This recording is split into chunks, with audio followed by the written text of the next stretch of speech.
Добро вечери, добре дојдовте во За или против. Јас сум Љупчо Светановски. Ова е прво премиерно издание со мене ова 2026 година, така што да ни е срекна и убаво и да сте ни живи и здрави. Имам чест ова прво премиерно издание да го отворам со Војслав Зафировски, универзитетски професор, поранешен прв антикорупционер. Добре дојде.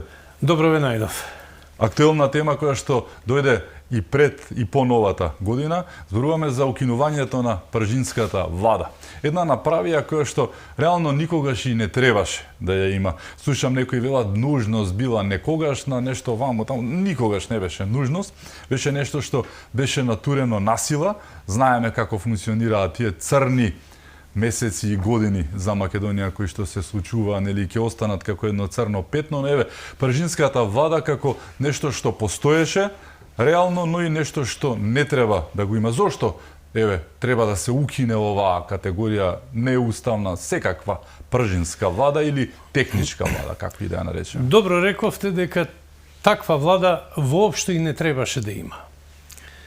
Република Македонија сепак е држава која функционира според демократски принципи и по принципите на јасна поделба на законодавната, извршната и судската власт.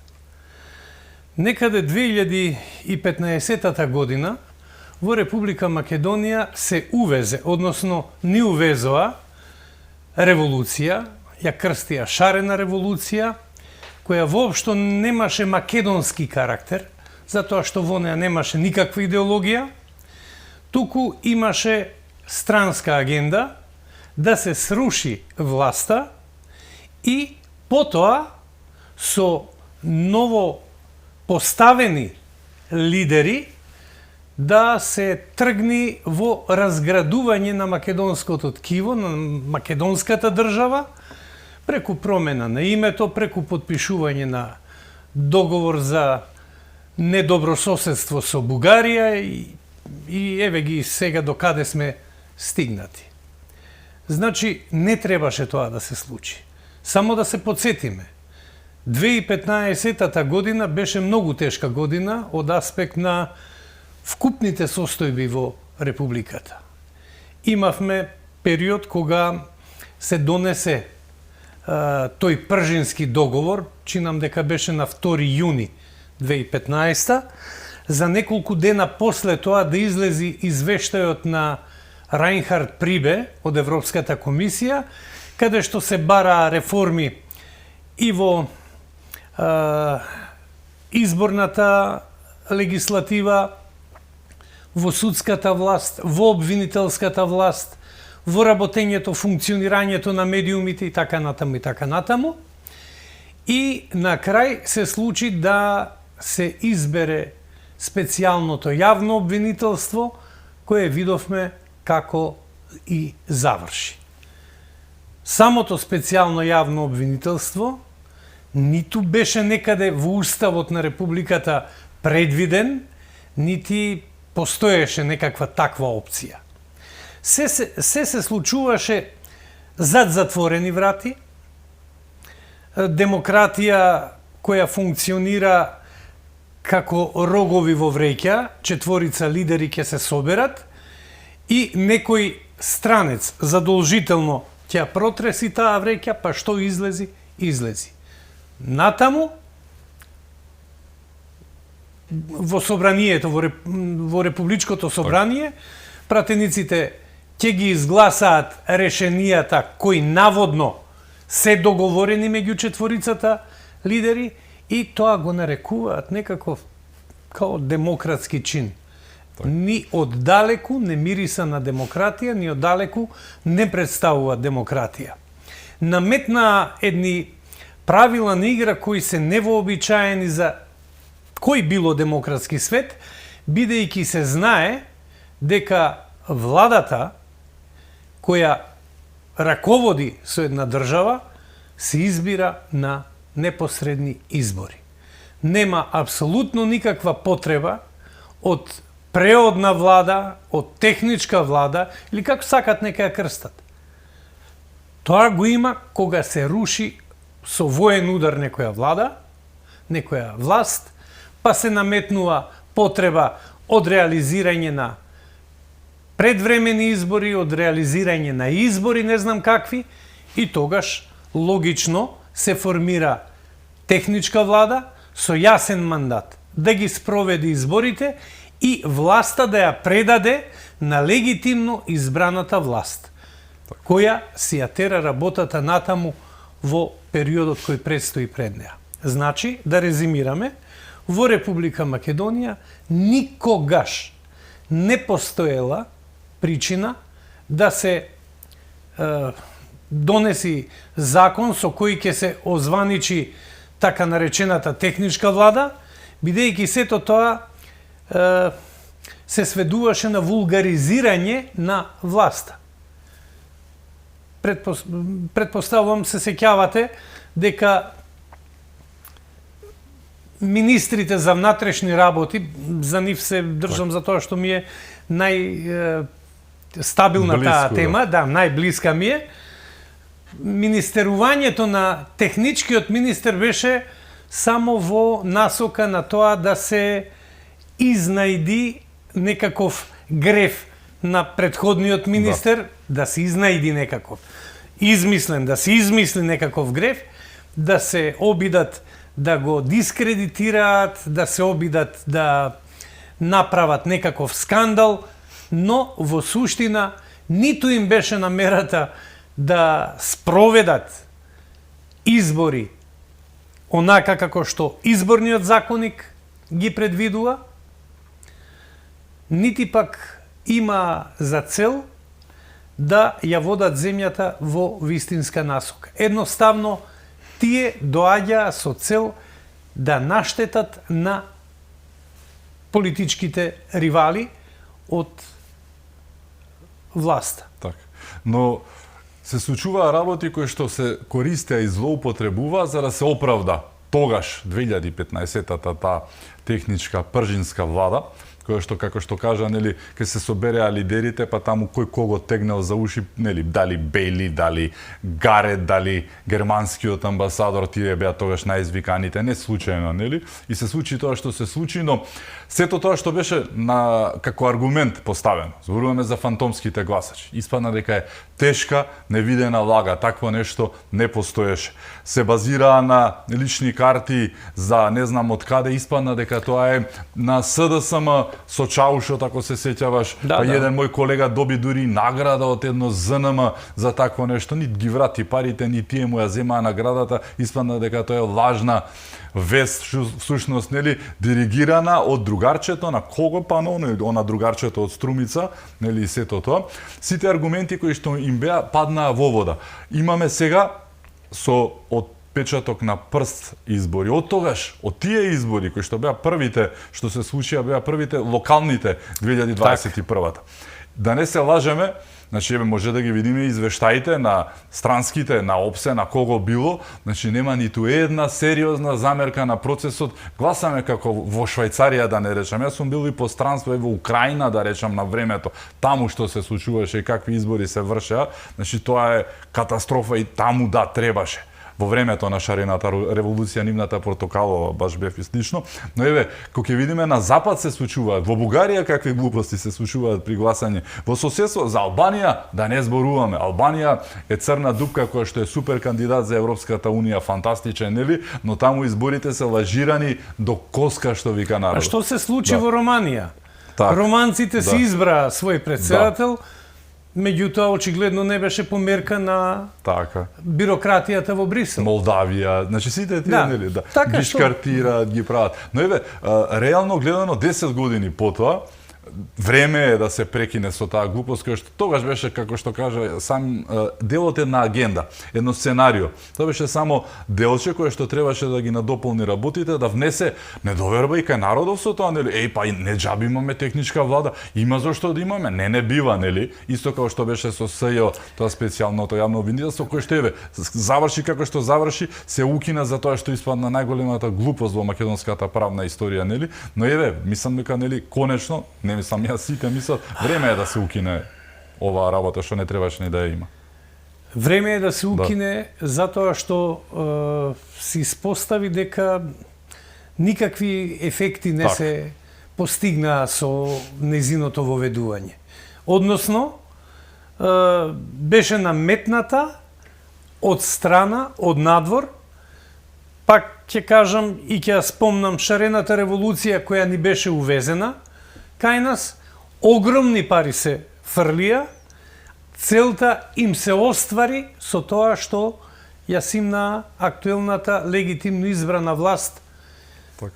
како што ја симна, се избра на нелегитимен начин нова влада, нов собраниски состав, нов председател на собранието, така што сето тоа говори дека апсолутно ниту имало потреба, ниту има потреба од пржинска влада. Многу пари се историја во тој процес и во реализацијата на таа агенда. Од надвор. Говорам од надвор, за странски пари. Да. Милиони се во прашање.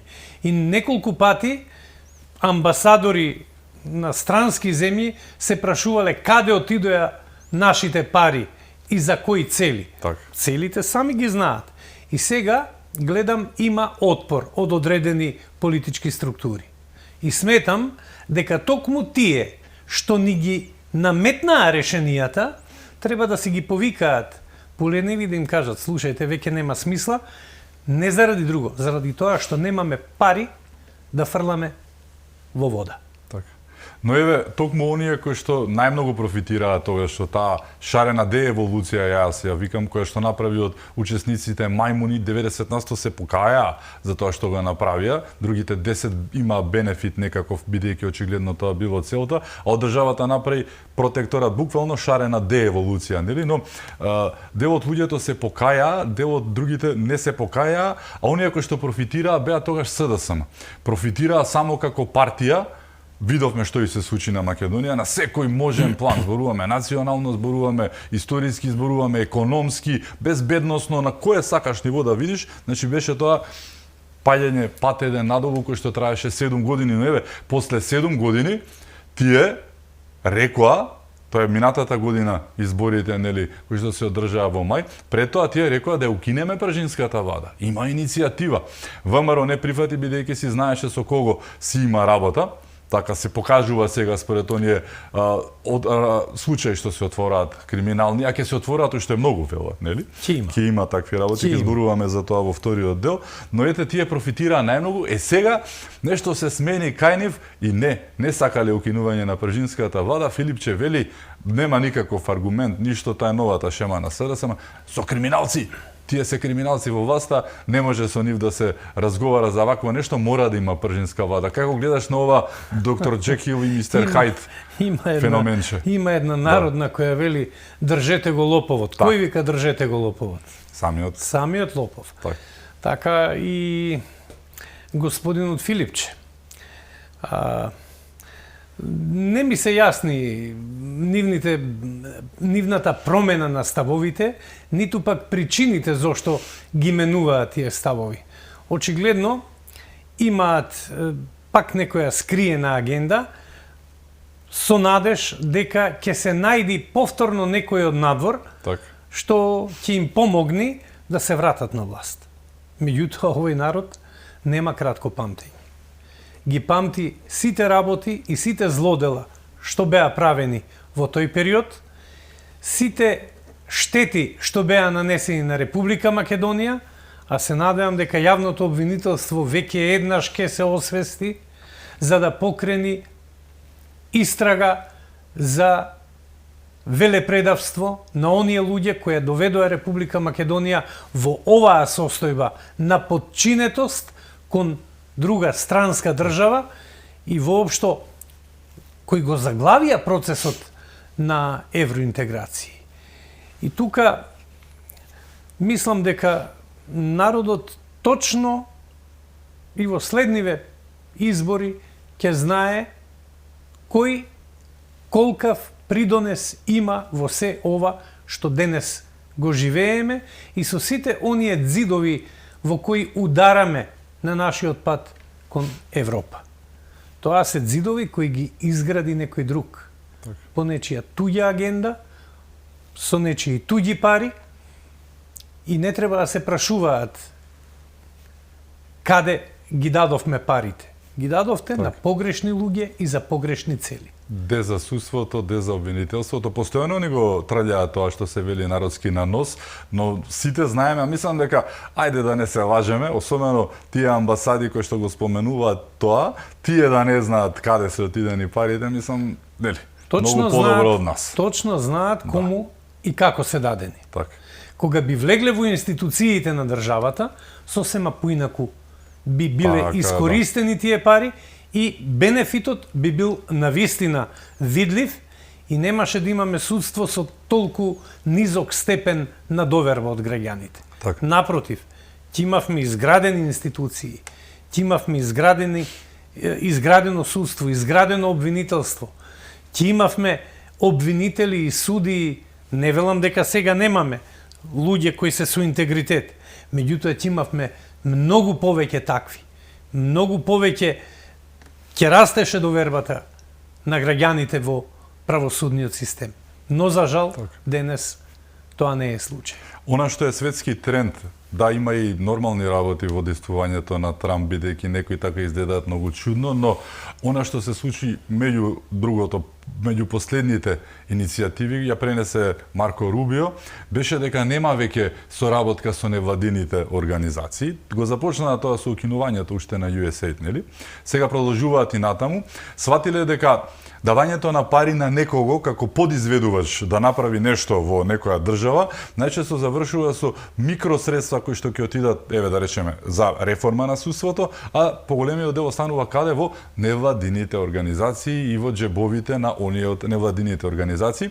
Прв случај чинам беше со Гана, се сретнаа со нивниот председател кој да беше, им рекоа, еве ви ќе ви дадеме точно колку ви требаат пари за таа и таа реформа, нема проблем, пријатели сме со вас, но нема да ги дадеме по невладините. Кај нас се случи токму тоа, да не се лажем, и се случува ден денес. Така. И се случува ден денес, така е. Так.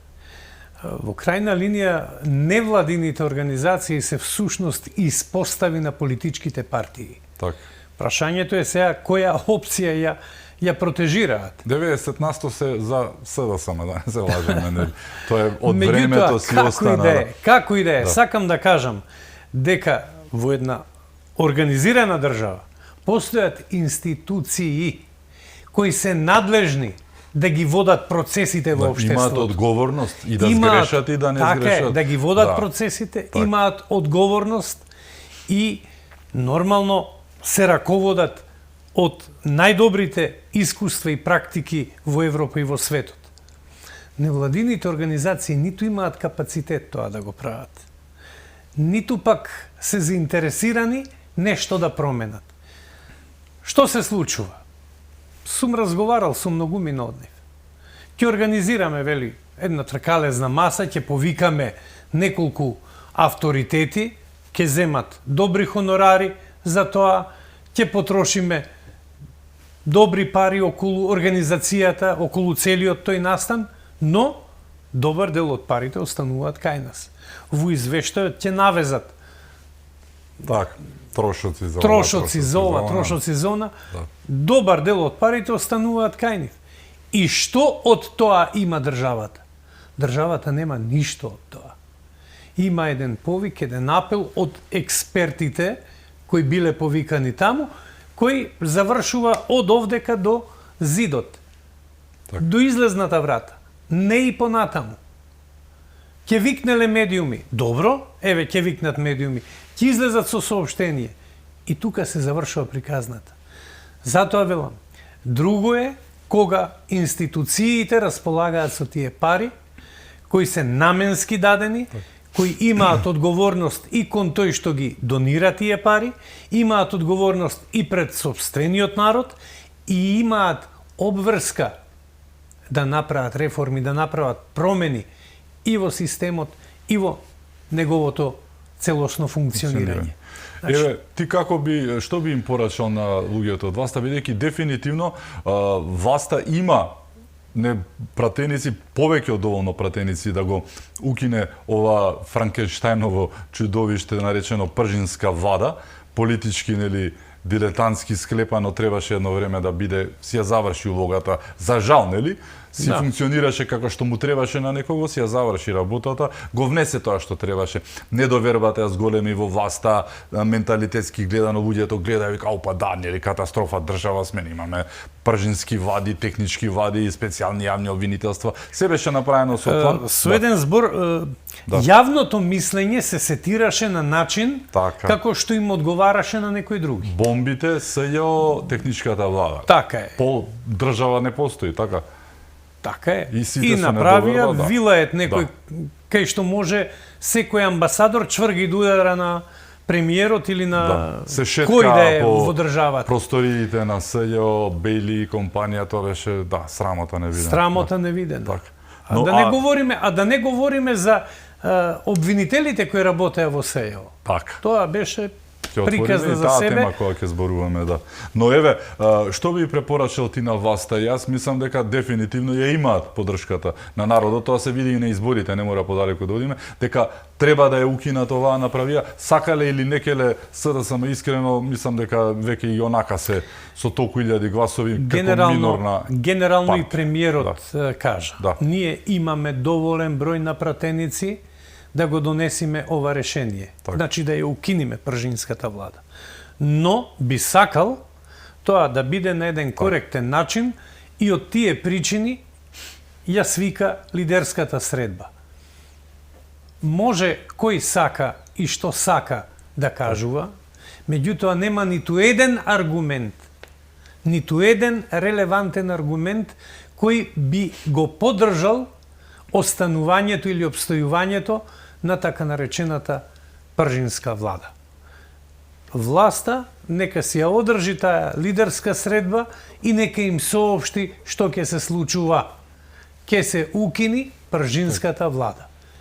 И тука е завршена приказната. Што мислиш како ќе реагираат креаторите на пржинската влада? Зборувам за странските амбасади, ги знаеме и кои се. Мислам дека е сменета, многу е сменета реториката, особено од главниот чинител тогашен, американската амбасада, која што имаше денеска и проштална средба меѓу другото на заменување Агелер, нели чекаме друга амбасадорка или амбасадор каде и да е од Трамповата ергела за промена, нели да не биде од она Белиевата или демократската, иако и Агелер како Агелер последните година и нешто тотално го смени вокабуларот, пристапот и нели односот кон Македонија, кон властите и слично, но еве, јас мислам дека американците повторно се најбитните, но тука си германската амбасада која што во моментов нели како земји француската, холандската не се баш во најдобри односи со американската администрација нова и се. Како мислиш ќе реагираат креаторите на пржинскиот договор? Тоа не беа Груевски и Заев, да не се лажеме, нити пак нашите експерти најмалку. Претпоставувам им беше како што беше и преспанскиот договор, како што беше и нови договор што го викаш за недобро соседство, им биле ставени вака и земи take it or leave it, нели, и ќе ти понудам нешто што не можеш да го одбиеш со мафијашки речник, беше Корлеоне. Не да не можеш да го одбиеш, што не смееш да го одбиеш. Значи има разлика. Не можеш и не смееш, се две различни два различни термина. Каков ќе биде односот? Па јас мислам дека после промената на власта во Соединетите Американски држави, работите битно се променети и дека едноставно може би тие ќе се најдат да го повикаат сега Филипче да му кажат човече, ајде. Дај малку да олади малце. Да. Так. Затоа што стварно нема ниту една причина. Република Македонија функционира веќе како држава. Институциите зреат, созреваат, демократијата добива поинаква димензија од она што беше и мислам дека нема ниту една причина да реагираат поинаку.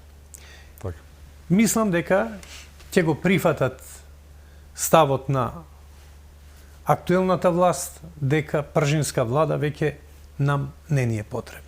Дали најдобар репер за тоа како ќе реагираат странските амбасади, особено американската, беше моментот со шлаканиците кои што ги доби Филипче околу измислената тема наречена мигранти. Многу убаво му кажа, што би рекле, нели, Агилер на темата и околу темата и зошто не треба да ја тера таа агенда и таа тема. Дали тоа е реперот како ќе се однесуваат и натаму? Да, дефинитивно. Ова беше директна шалканица. Дефинитивно. Мислам дека Аглер никогаш поотворено не настапила. Може би со Груби беше така најотворена тогаш кога им кажа на дуи тоа што треба, ама и ова беше солидно. Ова беше, ми се чини, појако. Да. Затоа што Груби беше играч на една партија, а Филипче е лидер на една партија. Да. Така што има разлика во пристапот. Едно е да зборувате за некој кој не е самиот врв на партијата, друго е кога вака отворено и директно се обраќа на човекот кој е лидер на одредена партија, а не која било, туку на опозицијската, најголемата опозицијска партија во државата. Дали таму се е исто, само него го нема, него е Заев, бидејќи го има, ајде да не се лажеме, тој е оној кој што ги раководи од страна. Го има во Дубај, го гледав во Кран Монтана, скоро беше и така натаму. За греота гревче, да.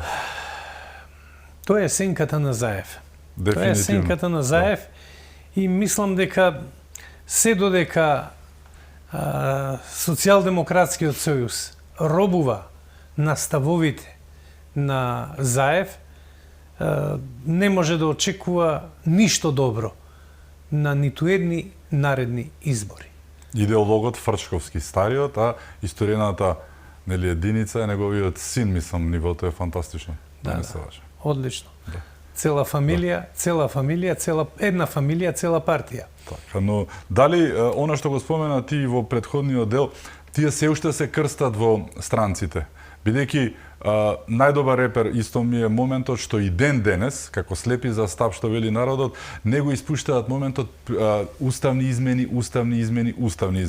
Мислам дека реалните социјалдемократи се повеќе од свесни дека тие уставни измени и инсистирање на внесување на бугарите во уставот се причината за поради која што се на ова дереџе. Зборуваме за партија која што е влюбена во Белград, а сега удира по Србија и зборува за некаков српски свет. Да. Зборуваме за партија која што направи кариера на антибугаризација, знаеш кого вика бугари, како не зборува за ВМРО и се. Сега тие се најпробугарската партија во Македонија. Премногу промени негативни какви да се случија во партијата, но дали е тоа недобриот репер дека единствено што им останува е да се крстат во странците, да им помогнат и да ги вратат и тие дека ќе направат секако што направија и 2017-та, 18-та, 19-та и останатите. Веројатно таа им е математиката. Да. Меѓутоа се лажат. Затоа што пред се владата на Република Македонија има недвосмислено јасен став во поглед на уставните промени. Так. Од една страна. Од друга страна, нека направат анкета да видат колку од граѓаните го поддржуваат ставот на актуелната влада. Па ќе видат како стојат на тој план. И странците еднаш им помина шарената револуција. Меѓутоа, следен пат, не верувам дека такво нешто може да им се случи. Можат они да играат на која било карта. Меѓутоа, најмалку треба да сметаат дека ќе им успее да ги врзат странците за себе со тврдењето дека тие ќе ги направат уставните измени и дека со тоа Република Македонија ќе тргне кон Европа. До првиот зид, до наредната сопка што ќе дојди од Софија. Затоа што јасно е на секој нормален човек која е целта на Софија.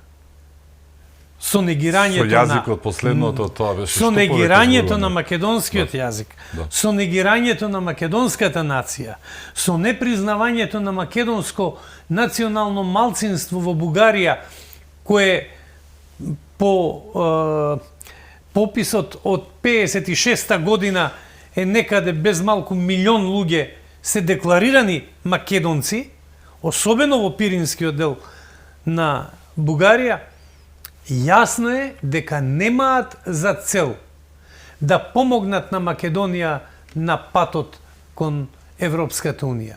Туку имаат намера да влезиме обезличени без чест, без достоинство, да влезиме како некаква аморфна маса и ќе бидеме како приврзок на Европската Унија, ако го направиме тоа. Тоа на секој нормален му е јасно денес. Освен на оние кои сметаат поинаку. Анкетите кои што беа направени веднаш после подпишувањето на тој фамозен француски, апсолутно пробугарски, нели, предлог, тогаш, значи, уште кога беше тази работата и кога уште живеа во ловориките дека можеби нешто ќе направат, македонците на една анкета беа 88% против, додека сите граѓани, нели, од различно етничко потекло беа околу 70% против прифаќањето на францускиот предлог, кој што меѓу другото основата е, нели, бугарите во устав и еден куп други работи, историјата значи Историската комисија, да, и сите тие работи кои што директно ќе бидат репер за тоа каде ние ќе одиме или нема, ќе одиме во Европската Унија, а нема да одиме ако не ја промениме историјата во превод, нели. Тоа тие ќе речат не може годинава, немаат напредок, ќе рече историската комисија, бугарската страна, нели? И ние ќе останеме со прстот во уста и нема да одиме натаму, но како и да е, што мислиш, тогашните анкети велеа толку, над 70%, сите 88% македонците. Денеска да направиме, после се што ни приреди Европската Унија, после сите тие скаламуци што ни ги направи Бугарија, колку ќе биде процентот во Од анкетите? македонците верувам дека 95% ќе бидат против. И социјалдемократи ќе гласат, да, не се лажеме. Не е тоа дефинитивно. врхушката, па тие се Не двојам, Да. јас говорам за македонците, како национално ткиво. Так. А вкупно на разина на граѓани на Република Македонија, тој процент сигурно би бил околу 80 Так. и неколку проценти. Во тоа сум длабоко убеден. Бугарите едноставно сакаат да ја земат улогата на Ван Хојте. Се сеќавате на времето... Мачкарот, да. Да, кога Се сеќаваме, за жал. црташе флаери, па ги покажуваше како на дечиња во градинка кој што треба да направи. Во таа насока сега и бугарите сакаат да ја играат таа улога. Ние ќе ве воведеме во Европа, меѓутоа ќе играте по наш терк, по наши ноти и на начин како што ние ќе ви кажеме, а не онака како што вие сакате да влезете во Европа. Така што тие параметри се многу јасни. Македонците беа против францускиот предлог. Македонците беа против промената на името, меѓутоа токму господата од СДСМ беа тие што ја силуваа народната волја. Ја силуваа волјата на граѓаните на Република Македонија, која беше експлицитно манифестирана со неуспешниот референдум од 30 септември. Така. И оние странични играчи, ако гледаш, Сириза веќе буквално не постои во Грција. Во Бугарија не можат да средат влада, еве ќе имаат повторни избори. 8 избори ќе им бидат во рок од 4 години. Така, ќе имаат повторно избори. СДСМ падна на ниво на какво што падна. Сето ова е резултат на тоа што се случуваше меѓу другото и Сириза беше употребена тогаш за она што требаше се погоди Сириза и Заев, нели? Приказката со Бугарија е исто така, но никому во наводници политичка среќа не им донесе она што се случуваше околу и за Македонија, така. Па не може да донеси на бабата, што да речеме. Не може да донеси среќа никаква игра во која граѓаните се чувствуваат повредени, се чувствуваат изневерени. Не може да им се посреќи. Не може да им се посреќи. Премногу негативна енергија. Премногу негативна енергија внесува, премногу зла крв внесува. Направија раздор непотребно. Така. Ова што се случува сега меѓу Македонија и Бугарија никогаш немало толкава омраза меѓу двата народа, предизвикана само и само од она што се вика француски предлог. Дефинитивно, дефинитивно. Ќе зборуваме на други теми ќе зборуваме за македонското правосудство, судство, обвинителство, за она насушна потреба. Интересни теми во секој правдата случај. да се врати во Македонија. Имаме најава според крајот на 25-та и почетокот на 26-та дека ова ќе биде година која конечно ќе се врати правдата која што многу години не заобиколува така постојано, нели? Имаме уште теми со нас. Војсов Зафировски, се раќаме веднаш по рекламите. Останете со нас.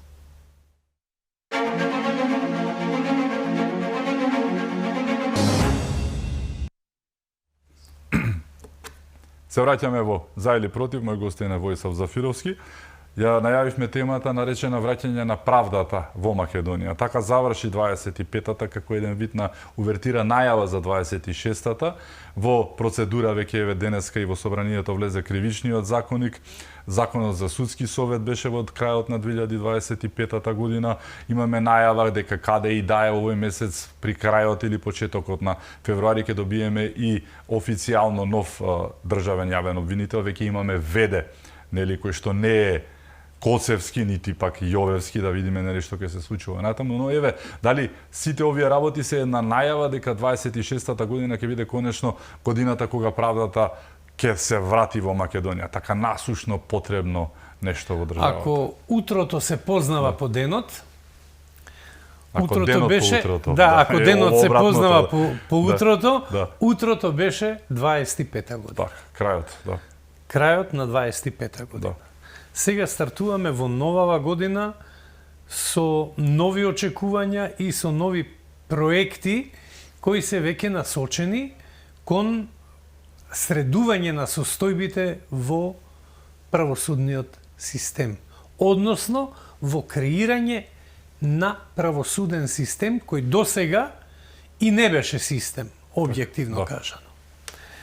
Мислам дека овие потези што се повлекоја, пред се законот за судскиот совет, измените во кривичниот законник, кои ги заоструваат мерките, односно казните ги заоструваат во делот на одредени кривични дела кои се поврзани најчесто со оние на кои им се може, а тоа се луѓе кои се носители на јавни функции, луѓе кои имаат одговорност да водат процеси, да креираат политики и така натаму, мислам дека граѓаните конечно може да го видат светлото. И тоа светло веќе не е на крајот од тунелот. Напротив, многу поблиску до нас. многу поблиску или како би рекле полека, но сигурно излегуваме од тунелот во кој досега бевме. А има и светла поставени за Има и промена, светла, да, како патокас. Так. Како патокас кој не води до излезот од тунелот. Мислам дека ова се многу значајни проекти кои нужно мора да бидат донесени за да се создадат елементарни претпоставки за да може да функционира онака како што граѓаните очекуваат. Так. Не како што некои политички елити посакуваат, туку онака како што граѓаните очекуваат тоа да функционира. Мислиш дека длабоката македонска држава, оние атавизми од претходната влада ќе останат така без борба? Еве има најави дека Бубевскиот СЈО, кој што е главен на Скопското јавно обвинителство, има шанси на 18-ти, тоа е за неколку дена, за 6 дена, да биде реизбран, повторно да биде главен на истото тоа Скопско јавно обвинителство. Знаеме кои суди исто така за жал се во судскиот совет, во советот за јавни обвинители. Знаеме, а им затреба нешто претходно беше од тоа Штипското вишо ќе извадеа една госпожа, па таа ќе кажеше ќе направеше нешто што никој нормален не би го направил, еве таа се наоѓаше. Има неколку такви коњаци ги викаат, нели? Па еве сега Ленче нешто од Чарлиевите ангели се разбуди и таа нешто бара извинување од премиерот. Фетај таа не може да не ја видиме постојано, нели ја има.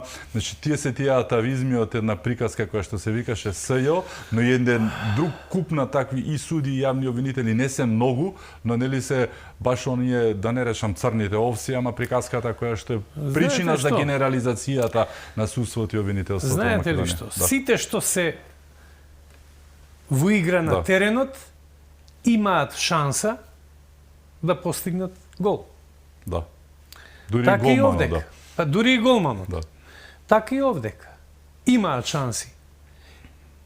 Меѓутоа се прашувам, една работа стварно не ми е јасна.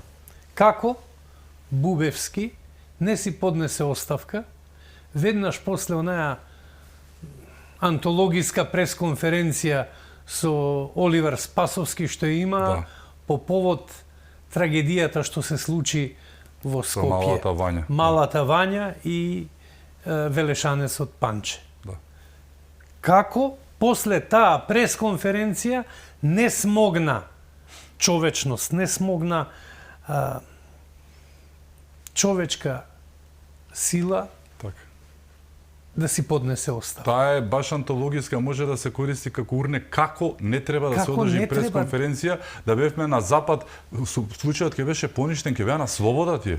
Да не се шегуваме за жал, нели? Ја не навлегувам во нивната вина, но тоа што го кажаа овие двајца, Е тоа беше- доволна причина или доволен повод судот да, да донеси можеа да го освободително. уништат целиот да, случај. можеа да го уништат целиот случај. Така. Дефинитивно. Така.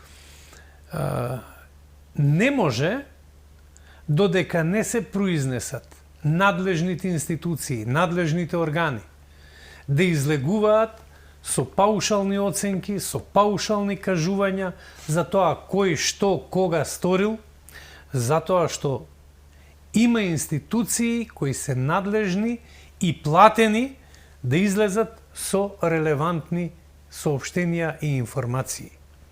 Обвинителството може да каже дека води истрага, дека има осумничени и тука се завршува приказката. Затоа што се она што дополнително ќе биде кажано, утре може да се користи како основ за ослободување на обвинетиот. Затоа Бубевски требаше да замолчи и тогаш да не кажува што се случувало, како се случувало, затоа што за тоа немаа докази. Они тврдеа дека 2 часа после тоа не знам, Палевски пукал и така натаму и така натаму. Причината за смртта, времето на смртта ги утврдува Институтот за судска медицина и никој друг повеќе. И додека тие не се произнесат, а се произнесува можеби месец дена после нивната пресконференција, не може да излезете со такви тврдења. И онаа креатура што беше тогашен министер за внатрешни работи, и тој излегува со сиот памет, кажува детали кои ги темели на искази на други двајца осумничени. Пазете, во Законот за кривичната постапка и генерално на обвинетиот му е дозволено да лаже. Меѓутоа, има надлежни институции кои Така. можат и треба да докажат што се случувало. И не можеме да излеземе како носители на јавни функции во јавноста и да кажуваме приказки од двајца осумничени. Мислам дека тоа беше дното кое еден министер и еден јавен обвинител конечно го допреа. Така. И сега, тој човек, кој натаму има и други гревови од времето на додека беше дел од СЈО, да го изберете, односно да го реизберете, Така. малце е чудно. Симптоматично би рекле, Симптоматично Да. и јасно говори за вмешаност на политика, Така. ако сакате. Да. А всушност обвинителството треба да биде институција која е професионална.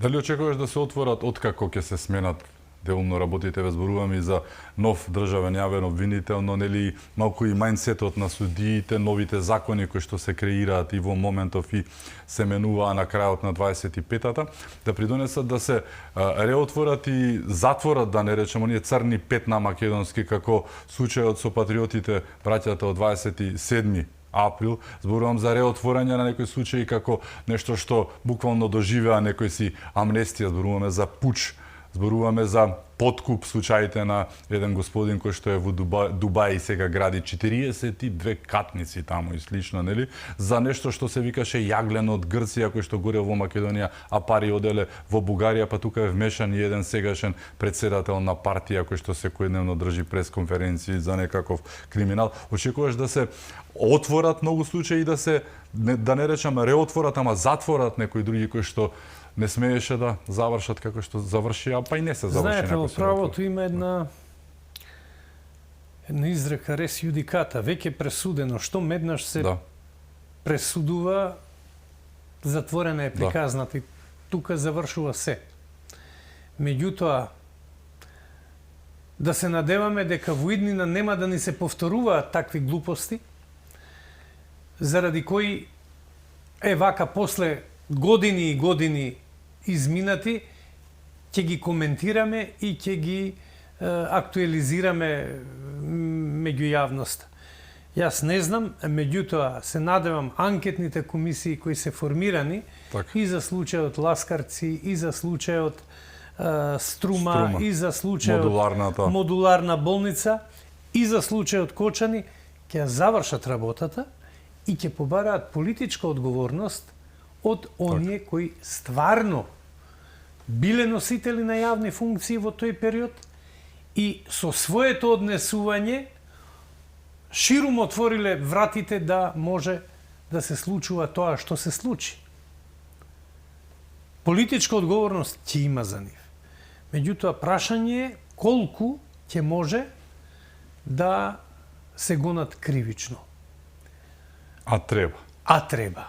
Значи, пазете, принципот веќе пресудено ги врзува рацете на обвинителството, но честно би било да кажат дека истрагата била нецелосна, била со многу пропусти, била на овој или на оној начин искомпрометирана, да. Па во крајна линија и да кажат кои се причините заради тоа. И пак ќе дојдеме до одредена политичка структура. До главата, не до опашката, како што викаше не до опашката, како што вообичаено кај нас досега се случува. За жал. Но еве еден случај кој што најстрашниот, да не речам, најголемата трагедија македонска, која што почна како судски случај на крајот на 25-та, скоро, нели, и еве продолжува и сега, беше најавено како можност за катарза на македонското правосудство. Зборуваме за Кочанската трагедија, но сепак според сето она што досега се одвиваше, мене не ми наликува дека ги исполнува, барем досега, барем се надевам дека грешам и дека натаму ќе оди поинаку приказката, не ми личи како нешто што ќе направи катарза на македонското правосудство. И во една друга прилика коментирав дека не смееме да очекуваме ниту брзи пресуди, ниту брза правда. Напротив, тоа ќе биде процес кој долго време ќе се влечка по судските ходници. Процес во кој одбраната ќе настојува на секаков начин да ја разводни таа постапка и мислам дека ќе се покажи уште еднаш, ајде да не кажам нестручноста, туку лошото водење на истрагата од страна на Коцевски и тимот кој тој лично го назначи. Така. И формулирањето можеби на обвинението. И формулирањето на обвинението, затоа што секоја запирка, а не секој збор, секоја запирка во обвинението има своја специфична тежина. Јас исто така го имам коментирано оној негов став дека за 2 месеци ќе биде завршена истрагата. Премногу амбициозно. Премногу амбициозно. Видете го случајот во Кран Монтана сега. 40 луѓе загинаа. Без малку, многу сличен случај. Многу сличен случај. Меѓутоа, ниту побара отставка од премиерот на Швајцарија, ниту бара Немаше политизација на случајот. Оставка од министерот за внатрешни работи. Значи, едноставно, случајот е препуштен на обвинителството, која е професионална институција, која си ја брка работата на свој начин. Воопшто не се исполитизира случајот. Тука, кај нас се јавија невладини организации, се јавија политички партии, осуда на овој, осуда на оној. Стрвинари еден куп. Стрвинари еден куп. Тоа значи дека критичната мисла во Република Македонија ја немаме.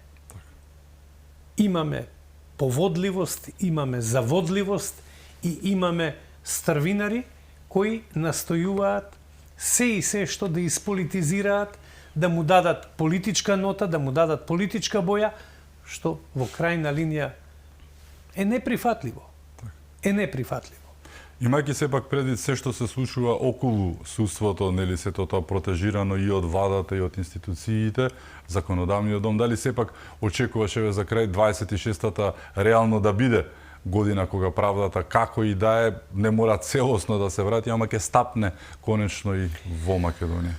Нужно е најнапред да се создадат предпоставки за враќање на правдата. А тоа е менување на мајнсетот, менување на менталната матрица на обвинителите, пред се на обвинителите за тоа што од нив се започнува, потоа судиите мислам дека многу брзо ќе се престројат во одби се престроиле ако обвинителството си ги земи и работите во свој раце на начин на кој законот им го дава тоа како решение и ако почнавме дека денот се познава по утрото, очекувам 26-та да биде денот. Да дојди конечно еднаш правда, да дојди ред граѓаните да бидат задоволни од обвинителството, да бидат задоволни од судството. Но за тоа ќе ни треба уште многу работа. Од оние 2%, обвинителството еднаш имаше 1%, да отидеме барем на 10-15, вау, како звучи тоа, ако страшно нешто е смешно реално. Да. Се би било подобро од ова што го имаме сега. Так. Дефинитивно. И не би ли цитирал со бројки. Битно е да се промени амбиентот.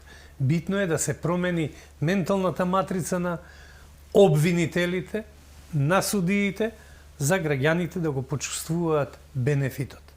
И уште една работа која вака ми тежија, сакам да ја кажам, дека многумина од граѓаните не можат да бараат правда, затоа што се бара да се плати судска такса во висина не знам од колку проценти од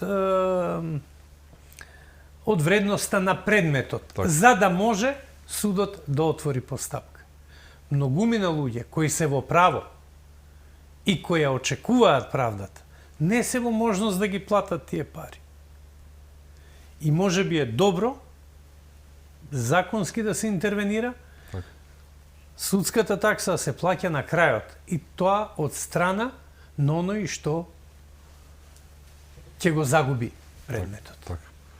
Сепак, еве за крај, дали во враќањето на системот ќе помогне нешто што ќе се случи од 1 февруари? Зборуваме за реално активирање на Safe City, возач си, возач сум, ме бендисува промената во однесувањето. Се уште има шапшали кои што возат како што не треба, бидејќи научија каде се камерите и се, но работата е многу стабилизирана, тек како ќе биде па од 1 февруари, дали и тоа ќе помогне во менувањето на мајндсетот кој што очигледно можело да се промени.